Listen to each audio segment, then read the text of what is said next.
Part 2. Mike Moore, Mike attorney. Moore, Attorney General. I have some questions for you. Mm. Who was he? What was he? When did he appear? Where did you meet him? So I'll ask the questions again. So the first one about Mike Moore, attorney. Who was he? Well, he was Attorney General of Mississippi. I think he actually became Attorney General very young. In Pascagoula, Mississippi, he graduated from Ole Miss, I think in '79. I know this because my first wife was in the same law school as Mike Moore and Dickie Scruggs. And I think he began to practice and became an Attorney General, and I think he ended his Attorney General status in 2004. His relationship with Dick Scruggs is the most interesting part because they were friends. I think he was a little bit younger, I think he was born about 7 years earlier than Dick Scruggs, but he was a Democrat, and it was basically a Dixiecrat state, or not a Dixiecrat, but a Republican ongoing state at the time. Mike Moore was a very, very popular individual at the time that he was the Attorney General, focusing on the people, so to speak. So he was elected over and over, and even though he was fairly young, he had taken on a couple of challenges, including the first time, which is very creative. He managed to appoint Dickie Scruggs an associate or a deputy in a lawsuit to remove asbestos, and asbestos brought a lot of money into Dickie Scruggs' coffers and to his state, and he got a percentage. Now, in the second attempt, there was a problem with that because it hadn't been legalized by the legislature for Mike Moore and Dickie Scruggs to form this alliance. So initially, and through some political maneuvering, I believe, as is pointed out in books that have to do with Dickie Scruggs, the idea of becoming an actual deputy and putting up the money and the lawsuit being in the hands of the Attorney General increased the power and the strength. So in reality, what was he? Well, let me finish this because it's important. Dickie Scruggs was appointed through the legislature, and he could appoint anybody who wanted, and it sneaked through in a kind of dirty sort of way, I think, perhaps through a servant of a former Senator Eastland, I believe. So officially, Mike Moore was an Attorney General, and he had appointed Dick Scruggs and the Halls Group as assistants or deputies so that they could get a portion of the lawsuit in the eventual lawsuit that came about, Mississippi X-Rail. Now, the second question was, what was he and when did he appear? He was Attorney General, and yes. When did he appear in my life? It would have been after a considerable short time, but I had been involved in tobacco since 1988, and we had, of course, filed the lawsuit in Kentucky, so Mike Moore comes very late into tobacco, and as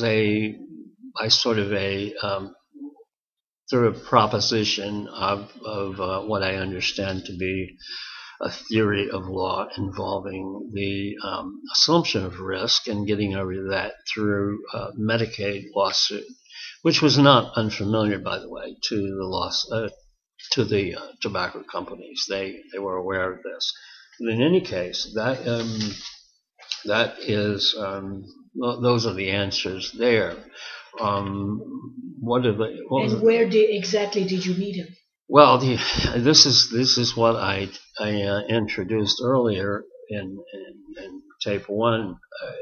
There was a bank conference room, which actually the bank was owned by Dickie Scruggs. It was an old bank, and it was on Jackson Street near the law firm, and you could walk to it from the law firm. And Dickie Scruggs had converted it. It had a vault. And the vault is what ends up as the container which was sealed for my convenience, so I could have custody in some way or other.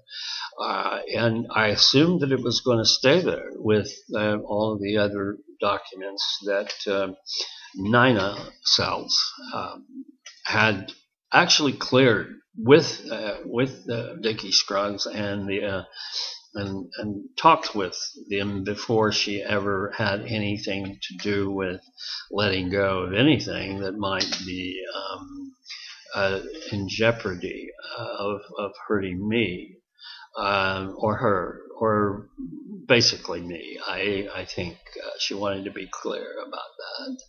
And so this went into the vault, and the bank building was the place where Mike Moore appeared after there had been the documents had been into the hands of the custody of the vault. I thought. Years later, I found out that's not the case.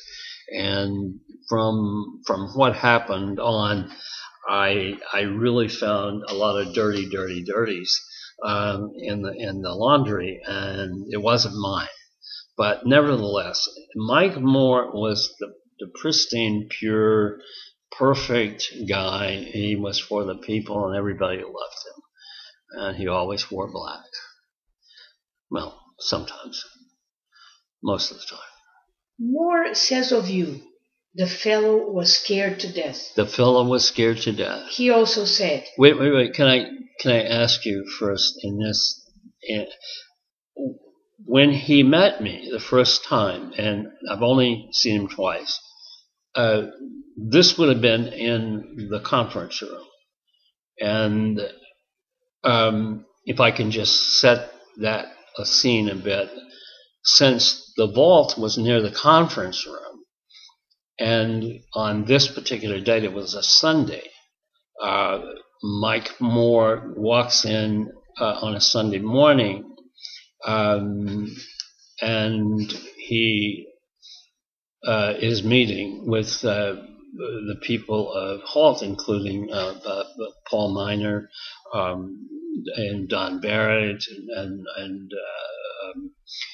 the rest. Well, I don't think, no, there wasn't any Lewis there. I didn't recognize, but from the people who were there, Bozeman was there, and they were meeting, and they were having a conference, and for some reason or other, there was a lot of documents on the floor.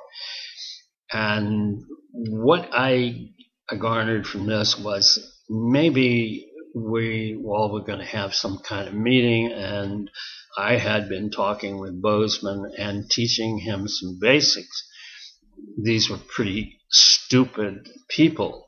They weren't at all knowledgeable about tobacco, with the exception of Don Barrett, who had the theory that basically it studied it through chip alone and through the rejections that he got in his own experiences. So he wasn't immune to a little bit of stupidity, a lot of surprises in this. But anyway, so that sets up the room. There was a conference table, and then this is where Mike Moore dismissed the group, and I was invited to come in and sit down with Mike Moore, who was a very short fellow. I'd never seen him, but he was short and even short, lean, and he had a very horsey-looking face. As I say, was young man, relatively.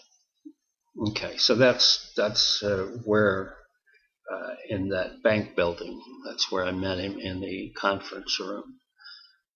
So the question is, That Mike Moore says of you, the fellow was scared to death. He also said, I've never met anybody more afraid like you were. Mike Moore is Yeah, he this is was a quote? sweating. Is this You a could quote? hear his heart pounding. He spoke, a few words and backed off. I mean, you had to pull the information out of him. Is this true? No. So tell me about Oh, this. no. Let me see this. You have it. This comes from actually an interview by again Lowell Bergman, who was kind of the I don't know. He was kind of the director of the show, so to speak, and he often interviewed people. And this is pretty much a lie. It's a total lie. The fellow was scared to death. I never met anyone more afraid. Assuming Yes. me, and that's it. And he was sweating. Well, it was spring, but I don't sweat, and unless it's when I can't think of an exception. I just don't sweat. And you could hear his heart pounding. Well, was he aware that I'd had heart surgery a few years earlier? You really can't hear the pounding, but this is a nice way of putting it. He's a bloody liar. He's lying. He's making a biggie lie. In a biggie fry, a biggie lie. And so Mike Moore, in his personal appearances in talking about me, fits beautifully into this myth of dissolving what happened in Louisville, Kentucky, and what's happening in Louisville, Kentucky. While at the same time, Brown Williamson doesn't know what's going on. Wyatt Tarrant doesn't know what's going on. There's tobacco lawyers all over the place. But here in this bank building, he says these things. And it's for Lowell Bergman's camera, which is Frontline, and Lowell Bergman was doing. He was the producer for Frontline as well as a consultant. And then, of course, he had in mind putting the film into the hands of the stalking, the person who ended up being the producer or director, Michael Mann. I get the idea that this is to diminish me. Well, this really is kind of like the formation of the beginning of leprosy, but I believe this is laid on in the interest of how to make me dissolve.